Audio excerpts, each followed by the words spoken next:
माननीय सदस्यांनी विधेयक क्रमांक 34 वर आपापली मतं मांडलीत। अध्यक्ष महाराज, यामध्ये काही राजकीय मुद्दे होते, काही भविष्याच्या संदर्भामध्ये शंका होत्या, काही मुद्दे जो बिल में नहीं वो दिल में थे असे मुद्दे होते, काही भविष्याचा वेध घेण्यासाठी काही अतिशय अभ्यासू मुद्देही या ठिकाणी उपस्थित करण्यात आले आणि काही मुद्द्याच्या संदर्भामध्ये भविष्यामध्ये या सरकारने काळजी घेत महानगरपालिकेचा विकास निधी हा योग्य वेळी पोहोचावा अशा अतिशय उत्तम सूचनाही होत्या। मी सर्व सन्माननीय सदस्यांना धन्यवाद देताना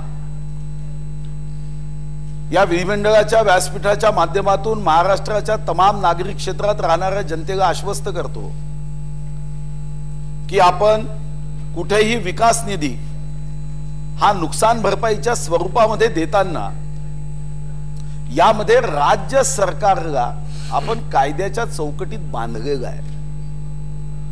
जी मनात अजितदादा आपल्या शंका आहे की या अगोदर पुणे जिल्हा परिषदचा निधी आला नाही, आता सन्माननीय सदस्य अमीन पटेलजींनी सांगितलं की मुंबई महानगरपालिकेचा 2002 पासून शिक्षण कर देण्यात आलेला नाही। या गोष्टी लक्षात घेऊनच सन्माननीय उद्धव साहेबांनी मुंबई महानगरपालिकेच्या संदर्भामध्ये चिंता व्यक्त केली होती आणि ही चिंता लक्षात घेऊन या सरकारने सर्व महानगरपालिका या शेवटी राज्याचा हिस्सा आहे। सरकार कोणाचेही असेल, पुढे 25 वर्ष 50 वर्ष आमचं सरकार असलं तरी महानगरपालिकेत कोणाचा पक्ष आहे, कोणता राजकीय पक्ष आहे असा विचार करून भेदभाव करण्याचा अधिकार हा पुढच्या 50 वर्षात आमच्याही सरकारला असणार नाही। शेवटी अध्यक्ष महाराज, 48% नागरी लोकसंख्या आहे, हा महाराष्ट्राचा भाग आहे। व्यवस्थेच्या दृष्टिकोनातून तिथं कदाचित त्या ठिकाणच्या विकास कामाची रचना करण्याचा अधिकार स्थानिक स्वराज्य संस्था म्हणून महानगरपालिकेला असेल, पण ती महाराष्ट्राची जनता आहे, तो महाराष्ट्राचा हिस्सा आहे आणि त्या जनतेला विश्वासात घेतल्याशिवाय राज्य सरकार हे पुढे जाऊ शकत नाही। आणि यासाठी जी शंका उपस्थित करण्यात आली की महानगरपालिकेंना निधी हा योग्य वेळेवर नियमाने पोहोचला पाहिजे, कारण ऑक्ट्राय रोज त्यांना पोहोचायचा आणि यासाठी आपण कायदेशीर तरतूद केली अध्यक्ष महाराज की 5 तारखेच्या आत दर महिन्याला कायद्याच्या संरक्षणाच्या कवचामध्ये हा निधी पोहोचणार आहे। आणि यामुळे जसं जिल्हा परिषदला पुण्याचा प्रश्न उपस्थित झाला तसा कोणताही राज्य सरकारला अशा पद्धतीने वागता येणार नाही की मंत्रालयात अधिकाऱ्यांना यावं लागतं, आयुक्तांना यावं लागतं। असा प्रश्न या कायद्याच्या संरक्षणानंतर कोणत्याही महानगरपालिकेवर उपस्थितच होणार नाही, कारण याला कायद्याने सरकारवर हे बंधन टाकलं आहे की दर महिन्याला हा निधी 5 तारखेला जाईल। एक दुसरा प्रश्न, दुसरा प्रयत्न करण्यात आला करता माननीय जयंत पाटील साहेबांनी एंटरटेनमेंट टॅक्स यामध्ये रद्द झाल्याचा पूर्ण फायदा घेतला, कारण तर त्यांच्या एक 9.25 वर्ष जे अर्थमंत्री होते, मला वाटतं की त्या अतिशय उत्तम सूचना करतील, पण त्यांना पुन्हा अर्थमंत्री व्हायची घाई झाली आणि म्हणून भांडण कसे गावता येईल या दृष्टिकोनातून आधुनिक नारद मुनी जसा वागेल किंवा हा वाघाचे दात मोजेल। अरे पण वाघाचे दात मोजण्याचं तेवढं वाक्य आठवण राहिलं, पण वाघाचं संरक्षण आणि संवर्धन करण्याची भावना आम्ही अनेकदा व्यक्त केली। अमिताभ बच्चनजीला ब्रँड एम्बेसिडर केलं, ते मात्र विसरून गेलात। जय आहे, चिंता करू नका, त्याला मुक्तपणे फिरू द्या। अध्यक्ष महाराज, या संदर्भामध्ये दुसरा एक प्रश्न जो प्रामुख्याने उपस्थित करण्यात आला माननीय पृथ्वीराज चव्हाण साहेबांकडून, ते म्हणाले की 1 जुलै पासून जीएसटी का गावता, तो सप्टेंबर मध्ये का गावत नाही। खर तर सध्या पृथ्वीराज चव्हाण साहेबांचं दिल्ली जाणं कमी झालं आहे असं दिसत आहे, कारण जीएसटी 1 जुलै पासून गावावा हे काँग्रेस पासून तेलुगू देशम पासून सर्व पक्षांचं एकमत झालं की जीएसटी 1 जुलै पासून गावला पाहिजे। मग आज असा प्रश्न उपस्थित करायचा की काँग्रेसच्या अनेक वित्तमंत्र्यांनी ज्या गोष्टीला समर्थन दिलं की 1 जुलैपासून जीएसटी लागला पाहिजे, आपण सप्टेंबर पर्यंत जाता कामा नये, त्याला विरोधाभास अशी भूमिका महाराष्ट्राच्या अर्थमंत्र्यांनी तिथं मांडावी, जी भूमिका काँग्रेसने मांडली नाही.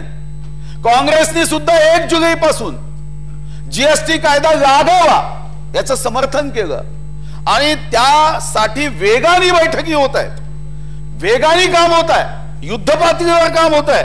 आणि मला एक गोष्ट सन्माननीय पृथ्वीराज चव्हाण साहेबांच्या लक्षात आणून द्यायची आहे कि महाराष्ट्र पहले भी क्रमांक 1 था, है और आगे भी जाएगा. महाराष्ट्र 1 वर आता जीएसटीच्या संदर्भात विक्री कर विभागाने आतापर्यंत 5100 अधिकारी कर्मचाऱ्यांनी जीएसटी कायद्याचं प्रशिक्षण दिलं. हे देशात राज्याच्या तुलनेमध्ये सर्वात जास्त आहे. 5100 अधिकारी कर्मचाऱ्यांना आपण प्रशिक्षण दिलं. 17 मुख्य प्रशिक्षक, 100 प्रशिक्षकांचा समावेश आहे. 175 अधिकाऱ्यांना जीएसटीएन मुख्य प्रशिक्षक म्हणून प्रशिक्षण दिलं आणि आता 6000 राज्य अधिकारी कर्मचाऱ्यांना जीएसटीएनचे प्रशिक्षण देणं हे आपलं प्रगतीपथावर आहे. हे होत असताना जयंतराव, खरं तर मी तुमच्या समोरच्या दोन्ही पेन पाहिल्या, त्या भाजपच्याच रंगाच्या आहे, भगवा आणि हिरवा आहे ना, ते मार्कर आहे तुमच्याकडे? नाही, पिंक नाही आहे, भगवी आणि हिरवी दोन्ही पेन काढा. पेन काढा.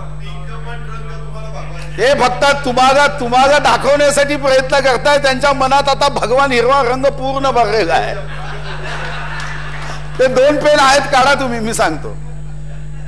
आता हे कोणते आहे? असू द्या जयंतराव, असू द्या. जयंत पाटील साहेबांना मी फक्त सूचना करेन, केवढं प्रेम आहे तुमचं एकमेकांवर ते बघते सभा करा. हा रंग गुलाबी आहे, हा रंग हिरवा भगवा होता, दादांनी बदलून टाकला. तो भगवा होता जयंतराव, पण तुमचं लक्ष नव्हतं. तेवढ्या वेळात तुमच्या मनाचा वेध घेत दादांनी रंग बदलून टाकला आणि तुम्हाला पिंक करण्याचा प्रयत्न केला, पण तो भगवा आणि हिरवा होता. ठीक आहे, ती पेन आपण नंतर शोधू, पण ती पेन आहे ती नंतर शोधता येईल. अध्यक्ष महाराज, यामध्ये महानगरपालिकेचं रँकिंग आणि इतर विषय उपस्थित केले. ही नवी मुंबई आमचा रँकिंग मध्ये आहे, बाकी महानगरपालिका नाही. आतापर्यंत महानगरपालिकेमध्ये जयंतराव तुमची सत्ता होती. एकदा मोठा भाऊ 1-2 महानगरपालिकेत नव्हती, आता पुन्हा येणार नाही. आता जी परिस्थिती आहे ती अजून पुढे जाईल. पण आपल्या महानगरपालिका या अगोदर पिंपरी चिंचवड आपल्याच हातात होती, पुणे आपल्याच हातात होती. पण आपली अवस्था त्या मोठ्या भावासारखी झाली. मोठा भाऊ छोट्या भावावर रागाने ओरडतो, म्हणतो, अरे पहा तुझी मार्कशीट. आई मदत येते, अरे बेटा हे मार्कशीट त्याची नाही, आज साफसफाईमध्ये तुझी सापडते. हे सर्व ज्या मार्कशीट आहे साफसफाईमध्ये तुमच्या सापडल्यात. या मार्कशीट भाजप शिवसेनेच्या महानगरपालिकेच्या नाही, मुंबईचं सोडा, बाकी सांगितलं. पिंपरी चिंचवड, बापटांचं उदाहरण दिलं. बापटसाहेब आलं, पिंपरी चिंचवड आणि पुणे गेलं. पिंपरी चिंचवड आणि पुणे कुठे गेलं? एक प्रमुख मुद्दा उपस्थित केला की 14% ही वाढ ही केंद्र सरकार देत आहे आणि मुंबईमध्ये तुम्ही सांगितलं की 8% का. खरं तर या सरकारने अतिशय शास्त्रीय पद्धतीने तर्काच्या आधारावर प्रत्येक गोष्टीचा निर्णय केला. 14% सांगतो ना, शास्त्र सांगतोय.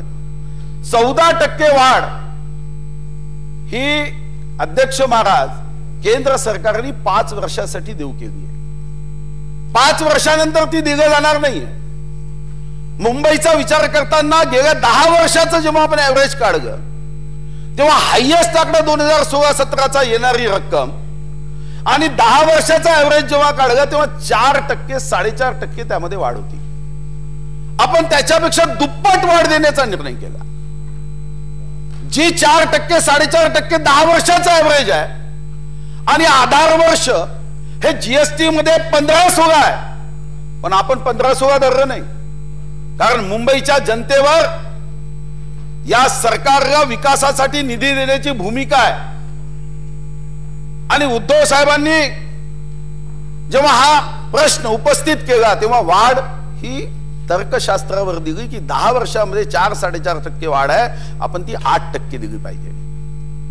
एकीकडे विरोधी पक्षाच्या सन्माननीय सदस्यांकडून राज्याची चिंता सुद्धा त्याच माध्यमातून केली गेली. जयंत पाटील साहेब म्हणाले की 2022 मध्ये काय होईल, राज्याच्या तिजोरीवर इतके भार आहे, आणि त्याच भाषणात दुसरीकडे म्हणतात की महानगरपालिकेला 14% दिले पाहिजे. हा विरोधाभास असणारा, कारण मनामध्ये एक द्वंद्व आहे जयंतराव, आपल्या मनामध्ये द्वंद्व आहे की आता आपण राजकीय दृष्टिकोनातून यांच्यामध्ये कितीही भेद करण्याचा प्रयत्न केला तो पानी अलग नहीं हो सकता. जयंत पाटील कितनी भी गकडी लगा लो. मी मातोश्रीवर गेलो, त्याच्याबद्दल प्रश्न उपस्थित केला. अध्यक्ष मातोश्रीवर गेलो, काही पहिल्यांदा गेलो नाही, अनेकदा गेलोय. आणि नुसतं मातोश्रीवर गेलो नाही, ज्या ज्या शिष्टमंडळांनी व्यापाऱ्यांच्या प्रश्न उपस्थित केले की आम्हाला जीएसटीच्या संदर्भात आमच्यामुळे ही शंका आहे, तर मी चार्टर्ड अकाउंटंट असोसिएशनच्या ऑफिसमध्ये गेलो होतो. 39 बैठका आपण गेल्या, कारण जीएसटीचा कायदा शास्त्रशुद्ध व्हावा. आपलं राज्य आणि आपल्या राज्याचं या देशाच्या विकासामध्ये मोठे योगदान आहे. एकूण देशाच्या जीडीपी पैकी 15% आपण देतो. देशाच्या सर्व्हिस टॅक्स मध्ये 19.68% आपण देतो. मॅन्युफॅक्चरिंग मध्ये 20.50% देशाच्या आपलं राज्य आहे. ठीक आहे, त्याच्यामध्ये आपलंही कॉन्ट्रीब्युशन आहे, मी असं म्हणणार नाही, आपलंही योगदान आहे. पण अजून या देशामध्ये आपलं योगदान वाढावं ही भूमिका घेऊन जीएसटीचा कायदा सर्वंकष व्हावा, सर्वांच्या सूचना घेतल्या. एवढंच नव्हे तर देशाचे अर्थमंत्री माननीय जेटली साहेबांना पण विनंती केली की आपण स्वतः या. ते स्वतः आले, त्यांनी सुद्धा शिष्टमंडळांचं ऐकून घेतलं. आणि जेव्हा उद्धव साहेबांनी मुंबई महानगरपालिकेच्या संदर्भात काही प्रश्न उपस्थित केले तर मी गेलो. दादा, तुम्ही प्रश्न उपस्थित करून तुमच्या मनात शंका असतात तर मी तुमच्या इकडे आलो असतो. आता तुम्ही बोलवत नाही, कारण मनात मी जर आलो तर विनाकारण वर्तमानपत्रात पुन्हा नवीन बातम्या येतील की जयंत पाटलाच्या मार्गावर आता अजितदादाही आहेत का. असे प्रश्न उपस्थित होऊ नये म्हणून तुम्ही मला बोलवत नाही. पण आपण मातोश्रीवर भूमिका स्पष्ट असावी, कारण जीएसटी कायद्याचं सर्वात या देशातलं महत्व असेल तर सहमतीचं राजकारण या कायद्यामधून निर्माण झालं. सहमतीचं, या कायद्याचं वैशिष्ट्य आहे की बहुमताचं राजकारण नाही तर सहमतीचं राजकारण. राज्यसभेमध्ये मी काल येताना जेव्हा गुलाम नबी आझाद साहेबां आणि मी 1 तास आम्ही बसलो एअरपोर्टवर जीएसटी वरून येताना, अशाच राज्यसभेचे विषय निघाले. ये ऐसा कानून है कि जिसमें सभी पार्टियां एक मत से रही, सहमतीचं राजकारण. आपण प्रश्न उपस्थित केला की काही मुहूर्त पाहून आपण करतो का, तर नाही. काल जीएसटीची बैठक होती आणि म्हणून मी नसताना अधिवेशनाचा जो तारीख होती ती 18 ही जीएसटीच्या मीटिंग आड येत होती आणि जीएसटीच्या मीटिंग मध्ये जाणं आवश्यक होतं. यासाठी आपण अधिवेशन घेतलं. मुहूर्त मी कधीच पाहत नाही, जब खडे हो जाते उस समय से मुहूर्त सुरू हो जाता, या भावनेने आपण काम केलं आहे. आणि म्हणून यामध्ये कुठेही मुहूर्ताचं कुठेही प्रश्न उपस्थित होत नाही. ज्या काही प्रमुख शंका उपस्थित केल्या त्याचं उत्तर देतो, कारण विधान परिषदेमध्ये बिल पाठवायचं आहे. याच्यामध्ये एक प्रश्न उपस्थित केला की वित्तीय स्वायत्तता धोक्यात येईल का, येणार नाही. दुसरा प्रश्न उपस्थित केला की राज्य सरकार जो निधी महानगरपालिकांना देतात त्याच्यावर योग्य पद्धतीने त्याचा विनियोग होतो की नाही, तर तो आपल्या कायद्यामध्ये तो अधिकार आहे. नगर विकास विभाग हा राज्याचा कोणताही निधी, आणि राज्याचाच नव्हे तर उद्या एखाद्या नगरपालिकेने स्वतःच्या उत्पन्नातून प्राप्त केलेला निधी याचा सुद्धा सदुपयोग झाला पाहिजे, हा कायद्यातच तरतूद आहे. आणि म्हणून सरकारच्याच निधीचा नव्हे, जनतेच्या प्रत्येक पैशाचा योग्य उपयोग हा करता आला पाहिजे, या दृष्टिकोनातून लक्ष दिलं जात आहे. यामध्ये एक तिसरा मुद्दा उपस्थित करण्यात आला की जेव्हा ऑक्ट्राय रद्द होईल तेव्हा सुरक्षितता काय. तर आता देशामध्ये ऑक्ट्राय असणारं एकच राज्य होतं, पण ऑक्ट्रायचा संबंध सॉरी एकच शहर होतं मुंबई. बाकी तर जगामध्ये इथोपिया आणि मुंबई, जगामध्ये म्हणजे 195 देशामध्ये इथोपिया एक देश आणि आपलं मुंबई. आता जेव्हा ऑक्ट्राय रद्द होत आहे तेव्हा जे मोठे क्यू गाड्यांचे लागायचे, पेट्रोल डिझेलच्या संदर्भामध्ये जे प्रश्न उपस्थित व्हायचे, ते सर्व गोष्टी ते मला वाटतं की आता संपणार आहे. पण याचा अर्थ असा नव्हे की सुरक्षितता धोक्यात येईल. तर यासाठी महाराष्ट्र सरकारचं विशेष लक्ष, मुंबई आपली आर्थिक नगरी आहे, या ठिकाणी निश्चितपणे विशेष लक्ष देण्याचा निर्णय हा झालेला आहे. साधारणतः जीएसटी लागल्यानंतर जी दुसरी शंका उपस्थित केली की आपण महानगरपालिकेना निधी देतोय आणि आपण राज्यात देतोय, बाकी ठिकाणी देण्यात येत नाहीये. बाकी ठिकाणी राज्यच जे वॅट असायचं त्याच्यावरून मदत करायची. पण जो 2022-23 मध्ये चिंता व्यक्त केली तर मी माननीय जयंत पाटील महोदयांच्या लक्षात आणून देतो की ग्रामीण भागाचं काय होईल. आम्ही जेव्हा हिशोब करायला बसलो तेव्हा 22-23 मध्ये राज्य शासनाचा आपलं एकूण महसूल आहे तो 4,10,713 कोटी आहे. आणि याच्यापैकी आपल्याला महानगरपालिकेनं किती द्यावे लागतील 22-23 मध्ये, तर 20,000 कोटी. 20,000 कोटी याचा अर्थ आपण शहरी भागामध्ये 4.86% इतकंच उत्पन्न देतो. आणि म्हणून 2022-23 मध्ये सरकारच्या समोर नवीन प्रश्न निर्माण होईल, सरकारकडे द्यायला पैसे राहणार नाही. मला वाटतं की या शंका आहे, या शंका दूर करण्याची आवश्यकता आहे. जीएसटी आल्यानंतर 1.5 ते 2% विकास दर वाढेल. आजच कच्चा बिल पक्का बिल ये सब बातें खत्म हो जाएगी. आताच आपण 5.8% 9.4% पर्यंत विकास दर वाढवला जेव्हा विपरीत अवस्था होती.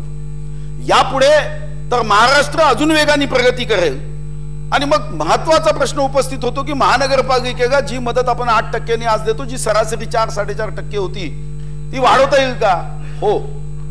5 वर्षांनी 7 वर्षांनी जेव्हा पुन्हा आपण आढावा घेऊ आणि या आढाव्यामध्ये जर असं लक्षात आलं की आपल्याला या महानगरपालिका नागरिक क्षेत्रासाठी जास्तीचा निधी दिला पाहिजे, तर आपण तोही निधी उपलब्ध करून देऊ शकतो. म्हणून कोणाच्याही मनामध्ये ही शंका असता कामा नये की आमच्या कॉर्पोरेशन मध्ये ठीक आहे आज सरासरी आमचा विकास दर 4% आहे, तुम्ही 8% देत आहात, पण आम्ही उत्तमातलं उत्तम काम केलं असतं. कारण उत्तमातलं उत्तम काम करून आम्हाला वाढवता आलं असता तर राज्य सरकारच्या ग्रोथ सोबत त्या महानगरपालिकेंना मदत करण्याची सोय ही निश्चितपणे आपल्या कायद्यामध्ये करण्यात आली आहे. मी शेवटचे 2 मुद्दे मांडतो, बाकी अनेक मुद्दे आहेत पण ते पुढच्या याच्यात मी डिटेल सांगेन कारण बिल पाठवायचं आहे. एक प्रश्न निर्माण करण्यात आला की या संदर्भामध्ये काही जे कर आहे ते राज्याचे कॉर्पोरेशनला जाईल. अजून आपण तो निर्णय केला नाही, अजून केला नाही. पण जसं व्यवसाय कर आहे, करमणूक कर आहे, अकृषक कर आहे, रोजगार हमी उपकर आहे, शिक्षण कर आहे. आता हे कर जर आपण महानगरपालिकेला दिली तर आपण एक मूलभूत चांगला प्रश्न विचारला की हे कर देताना उद्या जर सरकारने सांगितलं की इतकी रक्कम तुमच्याकडून या कराच्या रूपात तुम्ही जमाच केली पाहिजे असं बंधन टाकलं आणि मग महानगरपालिकेला देय रकमेतून ती जर वजावट केली तर महानगरपालिकेचं नुकसान होईल. मुद्दा योग्य आहे. आज यामध्ये याचा अंतर्भाव नाही, पण मी तुम्हाला विश्वास देतो शेवटी महानगरपालिका महाराष्ट्राचा हिस्सा असल्याने आपण महानगरपालिका जी रक्कम जमा करेल तेवढीच आपण मायनस करणार आहोत. जर आपण अशा पद्धतीने महानगरपालिकेला बंधन टाकलं की तुम्ही एवढे जमाच करा तर राज्य सरकार सुद्धा 100% कर जमा करू शकत नाही आणि आम्ही मात्र महानगरपालिकेला राज्याच्या तर्फे असं म्हणायचं की तुम्ही मात्र 100% जमा केलाच पाहिजे, तर मला वाटतं की हे योग्य होणार नाही. म्हणून तुमच्या मुद्द्याच्या संदर्भात आज जरी प्रश्न उपस्थित होत नसला तरी मी तुम्हाला आश्वस्त करतो की जेव्हा केव्हा हा प्रश्न येईल आणि जेव्हा केव्हा हे सर्व कर आपण महानगरपालिकेला ट्रान्सफर करू तेव्हा ऍक्च्युअल जे जमा होईल तेवढाच त्याच्यामधून मायनस होईल. बाकी सर्व जो कायद्याचं जे संरक्षण सर्व महानगरपालिकेंना दिलाय तेवढं सर्व आपण महानगरपालिकेला आपण निश्चितपणे देऊ. एक चांगला मुद्दा जयंत पाटील साहेबांनी मांडला, तो अतिशय चांगला मुद्दा आहे. याचा विचार आपल्याला फक्त महानगरपालिकाच नव्हे सर्व विभागासाठी करण्याची आवश्यकता आहे आणि तो म्हणजे परफॉर्मन्स इंडिकेटर लक्षात घेतले पाहिजे. आणि आता जगामध्ये अनेक देशामध्ये बजेट करताना 20% निधी हा त्याच्या परफॉर्मन्स इंडिकेटरवर दिला जातो. हा मुद्दा अनेक देशामध्ये केला जातो. ज्या देशामध्ये जे जास्त चांगलं काम करतात त्यांना जास्त निधी उपलब्ध होतो. खरं तर याचा आम्ही आता अभ्यास करतोय आणि हा फक्त महानगरपालिकेसाठीच नाही तर हा विविध विभागासाठी सुद्धा ग्रँट देताना याचा विचार जो सन्माननीय जयंत पाटील साहेबांनी मांडला तो विचार राज्य सरकारच्या माध्यमातून केला जाईल हे आश्वस्त मी या दृष्टिकोनातून करतो. यासोबत एक शेवटचा मुद्दा देतो कारण बाकी पेट्रोलच्या संदर्भात सन्माननीय अजितदादा असं म्हणाले की दारूच्या 500 मीटरचा नियम आला आणि त्यातून उत्पादन शुल्क कमी झालं म्हणून पेट्रोलवर वाढवलं असं नाही केलंय. आणि हा एक माझा स्वतःचा व्यक्तिगत मत आहे की 500 मीटरचा नियम झाल्याने लोक व्यसनमुक्त होणार आहे हा गैरसमज आहे. म्हणजे त्यातून नाही 500 मीटरचा नियम केला म्हणून आता लोक दूरच्या दुकानात जाणार नाही याच्यामध्ये मला असं वाटतं की आता येणारा काळ ठरवेल. पण 500 मीटर केलं म्हणजे आपण जे ढोबळमानाने सांगतोय की 500 मीटर केल्याने 56% दुकानं बंद झाली आणि या 56% दुकानात जाणारे ग्राहक आता इतर 44% दुकानात जाणार नाही हा आपला समज काढा. त्याच्यामुळे त्याच्यातून काहीतरी नुकसान होणार आहे आणि म्हणून पेट्रोलवर वाढ केली असं नसून 15 मे 2017 रोजी पेट्रोलचा दर 77 रुपये 46 पैसे होता. आज तो 76 रुपये 53 पैसे आहे. आज 4 दिवसापूर्वी 5 दिवसापूर्वी 2 रुपये 93 पैसे आपण डिझेल मध्ये कुठेही वाढ केली नाही. 2 रुपये 93 पैसे जेव्हा कमी झाले आणि 2 रुपये 65 पैसे डिझेल मध्ये कमी झाले तेव्हा आपल्या व्हॅट मध्ये मोठी खट येत होती. खर तर अर्थसंकल्पाचा मांडत असताना तुम्ही हे कर का वाढवत नाही तर अर्थसंकल्प मांडत असताना मधात अशी एखादी घटना होईल ज्यातून 500-700 कोटी रुपयाचं आपलं व्हॅटचं नुकसान होईल असा अंदाज आपण करू शकत नाही. आणि असा जेव्हा अशी परिस्थिती येते तेव्हा परिस्थिती दुरूप निर्णय करावे लागतात आणि म्हणून दारूच्या मद्याच्या उत्पादन शुल्काशी गाडीच्या पेट्रोलचा काहीही संबंध नाही. डिझेलमध्ये महागाईमध्ये वाढ होऊ नये म्हणून आपण डिझेलचा संबंध हा ट्रान्सपोर्टेशनशी येतो म्हणून आपण वाढवलं नाही. पण पेट्रोलची जी दरवाढ केली ती 15 मे पेक्षा पेट्रोल आजही कमी आहे. फक्त आपण आपला व्हॅट त्यातून काढण्यासाठी ही तात्पुरती रचना केली आहे. मला वाटतं की सन्माननीय सदस्य हे समजून घेतील. आणि तात्पुरती म्हणजे आता जोपर्यंत आपलं व्हॅटचं नुकसान होण्याची संभावना आहे तोपर्यंत आपलं उत्पन्न वाढत जाईल तशी तशी आपण सूट देतोच. मी सन्माननीय सर्व सदस्यांना विनंती करतो की विधेयक क्रमांक 34 याला सर्वांनी एकमताने कारण जीएसटी कायद्याचं एक महत्वाचा दिवस आहे. जीएसटी कायदा राज्य पास करताय आणि अशा वेळी याच्यामध्ये एक सूर असावा आणि जनतेपर्यंत हे अध्यक्ष महाराज लक्षात जाण्याची आवश्यकता आहे की हम सब एक है. राजकीय भिंती कुठेही असेल तरी कायदा करताना राज्याच्या हितासाठी आम्ही एक आहोत ही भावना जाऊ द्यावी.